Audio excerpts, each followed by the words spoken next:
How do you pick up the pieces of a broken life? When your mind is fractured and your body is stressed, who do you speak to when your anxiety levels start to scream? And you keep lying to yourself about how much you can handle alone. Every single time I share my story about my PTSD, I feel my heart begin to race and my skin tighten. I feel the hairs in the back of my neck climbing. My mind wanders back to a moment in time where I witnessed the single most horrific act of terror I've seen with my own eyes. The death of an innocent young boy who was killed by a landmine in Kosovo. As a soldier, I was meant to make a difference, to help change things for better.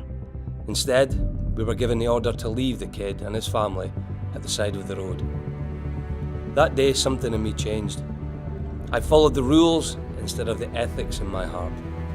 What followed was a decade of darkness and the biggest fight of my life, for my life.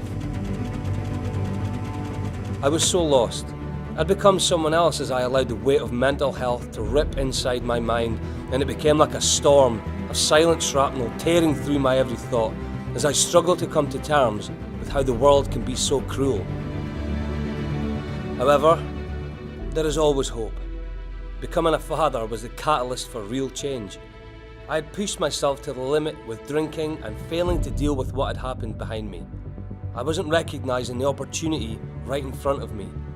So one day, as I realised I was losing myself completely, I had a wake-up call to reclaim my life and the fight for something far greater than I'd ever considered.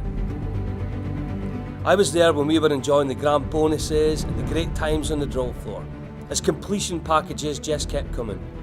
I've seen the drill pipe flowing out the derrick and smashing into the elevators as we drilled each beautiful feet of well. I always said to myself, I'm not drilling for oil, I'm drilling for my son's future.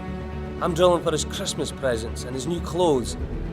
I was there, covered in sweat, grease, and at times a little blood. And I'm like you, and I've watched as the drill pipe and top drives were sent home and the crews were split apart. I've seen the price of oil drop, crashing our hopes of wealth and wonder. And I've seen the tens of thousands of men and women be cut like cattle as the work dried up and the fear rose in its place. Over the years, I've dedicated my life to helping thousands of veterans and their families reclaim their mental health as I once did, and I'm seeing the same patterns creep into our industry. Depression, anxiety, stress, and this is just the tip of the iceberg. Mental health is the very fabric of how a person handles, copes and deals with the everyday ongoings of his or her life, and how they feel at home greatly affects how they operate while stepping off the chopper to spend half their life on our rigs. I'm not here to speak about money or bonuses.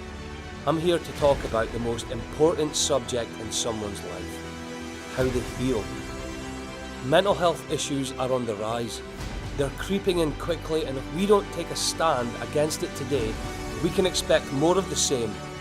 There is no stigma in mental health. Not if we don't want there to be. Let's have the courage to change the game and be the leaders in this. Let's show the world that the North Sea is a place where we care about the family we are and the family we can be.